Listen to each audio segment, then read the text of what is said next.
4,32,000 वर्ष की आयु है कलयुग की। युग की उम्र कितनी है? 4,32,000 वर्ष। अभी तो कलयुग छोटा सा दुधमुहा बच्चा है। कलयुग की टोटल आयु है 4,32,000 वर्ष। कलयुग तो 4,32,000 का है और अभी 5,000 कुछ वर्ष ही हुए हैं।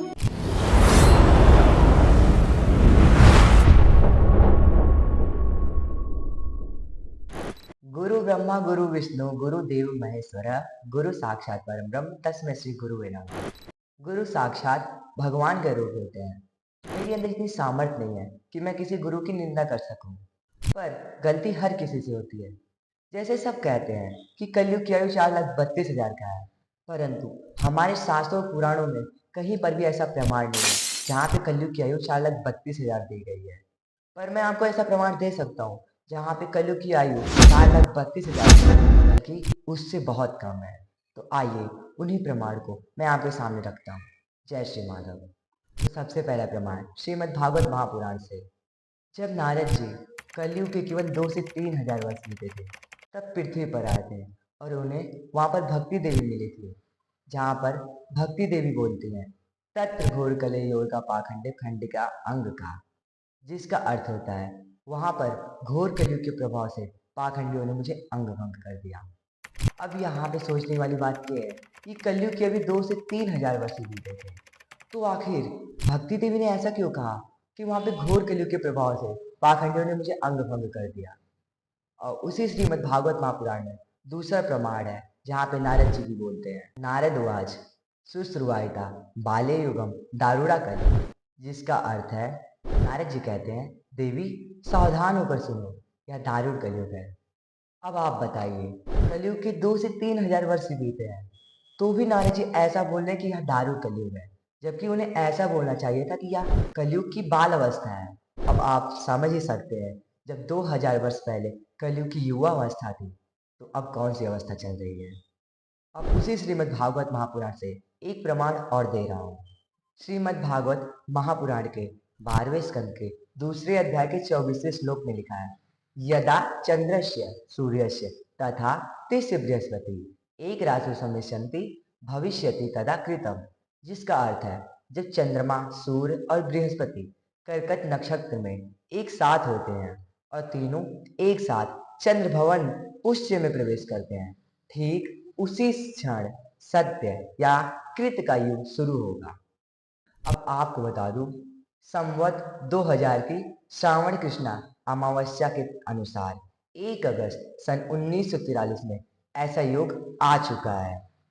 अब अगला प्रमाण मनुस्मृति के अध्याय 1 श्लोक नंबर 69 में, जिसमें लिखा है, चतुर्वायु सहस्त्राणि वर्षराम तु कृतम युगम तत्सितावस्थि संध्या संध्याश्च तथा युगा, जिसका अर्थ है कि 4,000 साल तथा युग संध्या शतांश को मिलाकर 400 प्लस 400 यानी 800 साल को पूर्ण रूप से मिलाकर कुल मिलाकर 4,800 साल भोग होना है।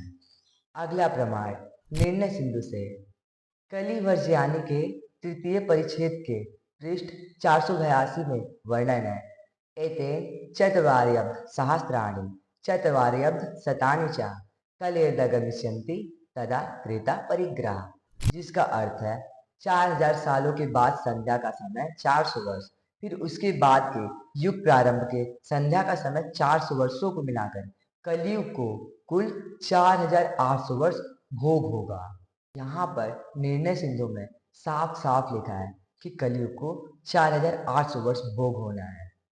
अब यही नहीं, एक और प्रमाण देता हूँ।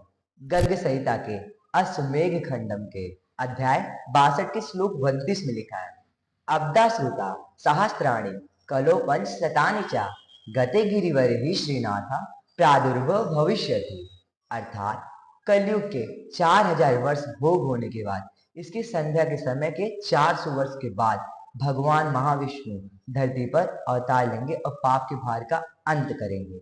यहाँ पर गर्ग संहिता में लिखा है कि कलयुग के 4,400 वर्ष बाद भगवान महाविष्णु अवतार लेंगे, और आपको पता ही है कि कलयुग में भगवान महाविष्णु का कौन सा अवतार बाकी है। अगला प्रमाण ब्रह्म वैवर्त पुराण से। श्री भगवान उवाच कले पंचसहस्राणि वर्षाणि तीसा भूतले पापानि पापिनो यानि तुभ्यं दश्यन्ति स्नानदा मद्भात शून्य पृथ्वी कलिग्रस्त भविष्यति एस्मिनन्तरे तत्र कृष्यदेह द्विनगर्ते, जिसका अर्थ है श्री भगवान माता गंगा को कहते हैं 5000 वर्ष तक कलयुग पापमय रहेगा और पापी तुम्हारे अंदर स्नान करके अपने पाप धोएंगे। मेरे भक्तों से रहित पृथ्वी कली के प्रभाव से पृथ्वी कांपेगी। ऐसा कहकर श्री कृष्ण ने देह त्याग कर दिया। अब आप सोचिए, आखिर श्री कृष्ण ने केवल 5000 वर्ष तक गंगा माता को पृथ्वी पर रहने के लिए क्यों कहा? और भी तो कह सकते थे, क्योंकि प्रभु को पता था कि कलयुग 5000 वर्ष में ही खत्म होना है। अगला प्रमाण वायु पुराण से। वायु पुराण के पृष्ठ 466 के श्लोक 28 में लिखा है एसम द्वादश सहस्त्राणि युगाख्या परिकीर्तिता कृतम त्रेता द्वापरंच कलिशव चतुष्टयम, जिसका अर्थ है सतयुग, द्वापर युग, त्रेता युग और कलयुग। इसी क्रम में युगों की व्याख्या की गई है, जो कि चारों युगों की आयु को मिलाकर 12,000 साल है। अब आप सोचिए, जब चारों युगों की आयु 12,000 साल है तो अकेले कलयुग की आयु 4,32,000 कैसे हो सकती है? और केवल यही नहीं, मनुस्मृति, विष्णु पुराण, श्रीमद् भागवतम, लिंग पुराण, ब्रह्म पुराण, मत्स्य पुराण, नारद पुराण और महाभारत, यहाँ पर भी चारों युगों की आयु 12,000 वर्ष दी गई है। तो कलयुग की आयु 4,32,000 हो ही नहीं सकती है। और अगर आपको अभी भी भरोसा ना हो कि चारों युगों की आयु 12,000 वर्ष है, तो मैं आपको एक प्रमाण और दे रहा हूँ। अभी हाल ही में श्रीलंका की गुफा में कुंभकर्ण का तलवार मिला है, जो कि 5,000 ईसा पूर्व साल का बताया गया है, जो कि लगभग 7,018 वर्ष होता है। तो जब कुंभकर्ण की तलवार 7,000 साल पुरानी है, तो कुंभकर्ण त्रेता युग में था, यानी त्रेता युग भी लगभग 7,000 साल पुरानी है। और आर्यभट्ट के अनुसार महाभारत काल का युग 3,137 ईसा पूर्व में हुआ था, अर्थात 5,155 वर्ष पूर्व हुआ था। और नए शोध अनुसार भी रामायण काल को लगभग 7,323 ईसा पूर्व, अर्थात आज से लगभग 9,341 वर्ष पूर्व का बताया गया है। जबकि भगवान श्री राम का जन्म 5,114 ईसा पूर्व चैत्र मास की नवमी को हुआ था। अब यहाँ पर तो साफ साफ प्रमाण है कि रामायण काल 9,341 वर्ष पहले हुआ था। इससे यह प्रमाण हो जाता है कि चारों युगों की आयु 12,000 वर्ष है। और जब चारों युगों की आयु 12,000 वर्ष है, तो कलयुग की 4,32,000 वर्ष कैसे हो सकती है? अब जाहिर सी बात है, आपके मन में यह सवाल जरूर आ रहा होगा कि हमारे साधु संत लोग ऐसा क्यों कहते हैं कि कलयुग की आयु 4,32,000 वर्ष है।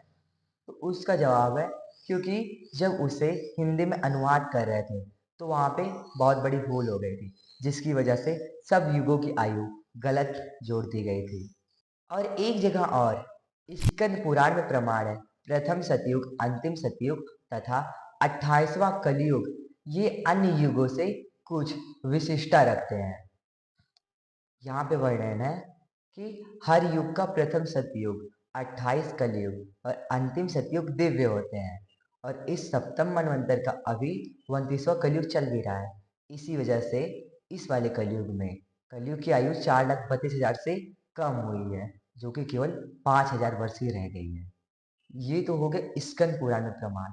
अब मैं आपको ऐसे शास्त्र का प्रमाण देने जा रहा हूँ जिसको प्रभु ने खुद अपने पंच सखाओं से लिखवाया था, जिससे लोगों को पता चल सके कि कलयुग की आयु केवल 5,000 वर्ष ही रह गई है। और उस शास्त्र का नाम है भविष्य मलिका, जिसमें साफ साफ वर्णन है कि कलयुग की आयु पाप के भार की वजह से घटकर केवल 5,000 वर्ष ही भोग होगा।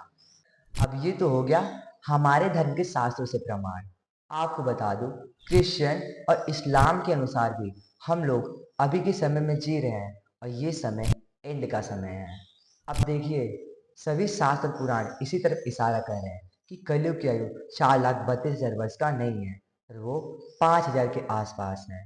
और हम सब अभी अंत समय में जी रहे हैं। अंत का समय का मतलब ये नहीं है कि पृथ्वी का ही अंत हो जाएगा। नहीं, पृथ्वी का अंत नहीं होगा, केवल युग का अंत होगा और इस युग के बाद हम लोग सतयुग में प्रवेश करेंगे, जो कि कुछ सालों में होने वाला है। ये तो हो गया हमारे शास्त्रों से प्रमाण। अब अगले वीडियो में मैं आपको साइंस से प्रमाण दूंगा कि हम लोग लास्ट समय में जी रहे हैं। तब तक जय श्री माधव।